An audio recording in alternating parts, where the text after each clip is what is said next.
Welcome to Come Read With Me video clips. As parents, we want our children to be successful in school and ultimately in life. And as parents, we want to know how best to support their learning at home.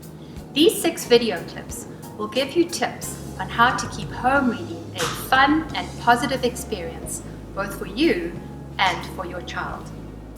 Today we are going to talk about how to help your child choose just right books. These are the questions you want to encourage your child to think about. Do I even want to read this book? The best book is the one your child wants to read. Do I know what this book is about? We read for meaning, so you want a child to be thinking about what they are reading rather than just trying to read the words. And thirdly, do I know most of the words? Latest research shows that easy books are good. Let's try reading this story now. It's pretty hard, right? Because there are too many unknowns. Those blank spaces represent the words your child maybe doesn't know yet, or doesn't know the meaning of the word, or they're just too hard for them to read. If your child chooses a book that is too hard for them to read, it's important that you read that book to them, or maybe together with them, so that it's not a frustrating experience. We need to read for meaning. We need to understand what we are reading about. This is true for older children too. In order to be successful, children need to read with 98% accuracy or higher. That means easy books are good. They need to know most of the words in the story in order to be able to make sense of it.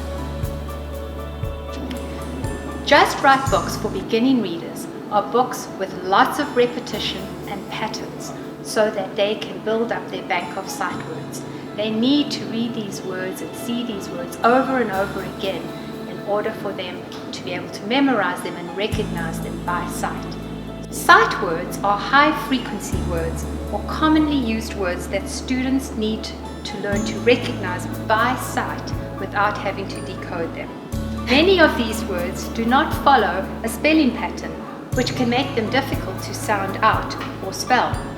It's important that children recognize these words instantly so they can concentrate more on meaning without having to stop and decode each word. Before reading a book with your child, warm it up with them first. This means talk about what the story is about before you start reading it, so they are thinking more about meaning rather than just on getting the words right. You can read the title to them first. There is a bird on your head. You can talk about, what do you think this book is about? Think about the main idea of the story. Maybe look at some of the pictures and ask them what they see in the pictures, because remember, the pictures give them clues to the words. You can also point out some difficult words in the story so that you're setting them up for success, so when they get to that word, they're going to be ready for it. And get them excited about the story and curious about it so that they're going to really want to read that book. And now, let's watch a demonstration. Hi Anna. Hello. We're going to read Elephant and Piggy today. Have you read their books before? Yes? Do you like them? Yes. Excellent. We're going to read Can I Play Too? What do you think this would be about? That the worm or snake can play with Elephant and Piggy. Excellent. Yeah, Elephant and Piggy are usually in the book, but I've never seen Snake. Me either. Yeah, let's take a look. Oh, he's cute. We're not going to read it right now. We'll just take a look at some pictures and see. Oh, here he comes. Can I play too? Looks good. What do you think will happen? That he's gonna throw the ball at Snake, but Snake can't catch it. Right. Why, I wonder? Maybe because he doesn't have hands. That's right. Yeah, it looks like a funny book. Let's try it. Okay. For non-fiction or science fact books, you can use what we call the KWL strategy. So before you read the book with your child, you want to talk about, what do we already think we know about the subject that you're reading about? So for today, we're going to be talking about owls. So what do we already know about owls?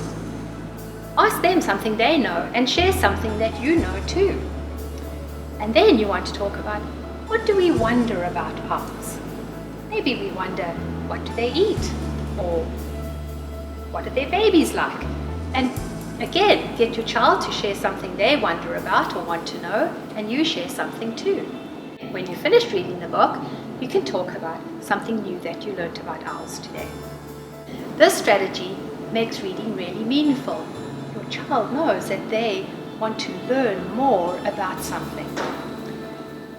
If your child is interested in a subject, they can probably read a book at a much higher level than what they normally read because they already have a lot of background knowledge about what they're reading. Let's watch a demonstration now. Owls, what do we know about owls? I know they can fly. I know that owls don't migrate. Oh, good, yes. And I know are they nocturnal? I think they are, so they wake up at night. What else do we know about owls? You've seen an owl fly? Where? At our cabin. At your cabin, yeah, maybe. I know they can turn their heads around. What do we wonder about owls? Why they can turn their heads all the way around? Exactly. Why can they? Maybe this book will tell us. Oh, I know. You always want to make sure that your child understands what they are reading by asking them questions before you start reading the book. While you are reading the book, maybe the meaning of difficult words, and when you finish the book, to make sure that they really did read for meaning. Make it a conversation, not a quiz. Here are some key take-home messages. Choose books that your child is interested in. Remember, easy books are good. Talk about what the book is about before you start reading it. For non-fiction or science fact books, use the KWL strategy. What do we know, what do we wonder, and then what did we learn? Sight words are commonly used words that your child needs to memorize without decoding. In our next video clips, we will learn how to read a book together, when and how to correct mistakes, how to help your child figure out unknown words, and how to use games to learn sight words.